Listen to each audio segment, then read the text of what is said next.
Hello mga kahalaman! Isishare ko po sa inyo ang ating jedlet kasi ang tangkad na po niya. Makita na rin po ninyo ito nung nag-post tayo dito, nag-vlog tayo dyan.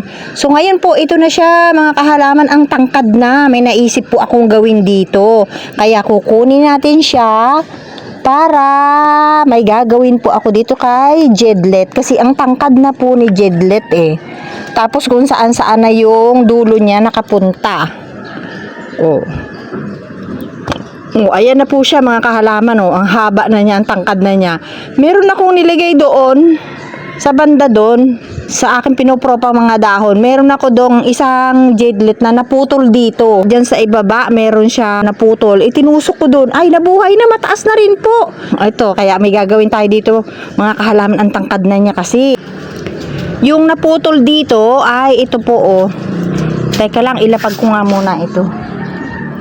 Ayan po yung naputol mga kahalaman. Maikli lang siya nung itinusok ko dito. Bali ganito lang siya kahaba. Yung ganyan lang po mga kahalaman, no. Tapos itinusok ko dyan. Aba, nabuhay. Ayan, andito na po yung ating jedlet mga kahalaman. At meron akong balak ditong gawin dahil ang haba na po niya, oh. Tapos, kasi mahaba na siya, tapos gumaganyan. Patay tayo dito. Bebe! Puso yung aso ko talaga. Kasi mahaba na po siya. Gumagano na siya. Gagawin tayo mga kahalaman, oh. Yan. Nilagyan ko ng bilao dito para ito lang makikita kasi pag makita doon may mga halaman at saka kung ano-ano. Kaya po, nilagyan ko po ng ganyan. Ngayon, ang gagawin natin ay nalagyan natin dito ng alambre. Tsun! Hindi pa ako marunong gumawa ng heart. Palibhasa, wasak ang aking heart. Joke lang. Ito ay itutusok ko dito. Hindi naman kurting heart. Hindi ako marunong gumawa kasi ng heart.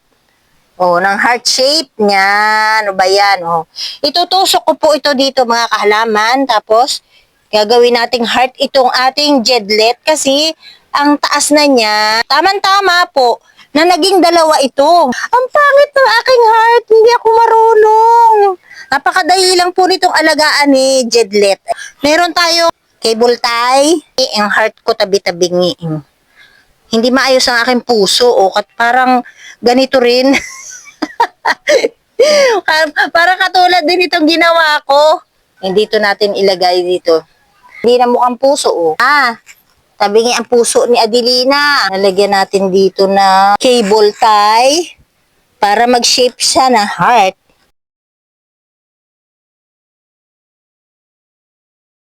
Ay, alam nyo mga kahalaman, ang dali lang itong buhayin ko. Nakita po ninyo ito, wait lang. Ayan o yung dahon, ayan o, tinusok ko lang po yan dyan. Wait lang Hindi siya makita kasi may ibang dahon Tanggalin natin yung iba. Ayan, taktak ko na para makita na lang ninyo yung natitira dito. Nakita po ninyo yan? O, yung dalawang dahon na yan. Buhay na po yan kasi matagal ko na po yung itinusok dito dahil sa yung ganito nalaglag, parang ito, nandito O ito, naputol.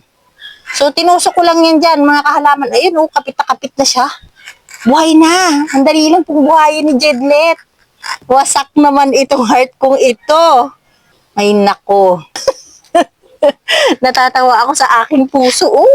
Ano mo naman ito kapangit?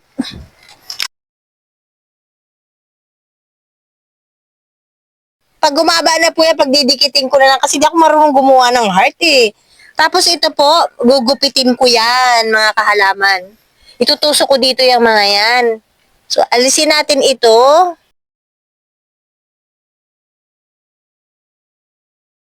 Kailangan pa yata ako magpa-shape ng marunong gumawa ng heart.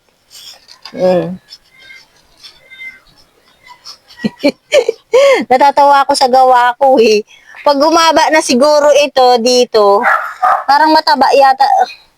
Paano ba gumawa ng puso? Sobrang lapad naman po pag ganyan. Hintayin ko na lang yan humaba para magsagpong sila. Tapos ito, itutusok ko lang to dito mga kahalaman dyan. Pupunuin ko yan dyan. Ito pa.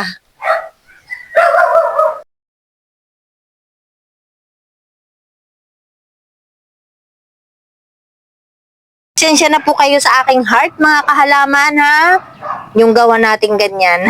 Tapos Maging okay rin po sana ito. Yan po ang aking share na hindi mukhang puso, mukhang pusong tabi-tabingi po yung aking puso. Hindi siya maganda ang pagkaka-shape. So, ayan po. Maraming po salamat sa inyong panonood mga kahalaman.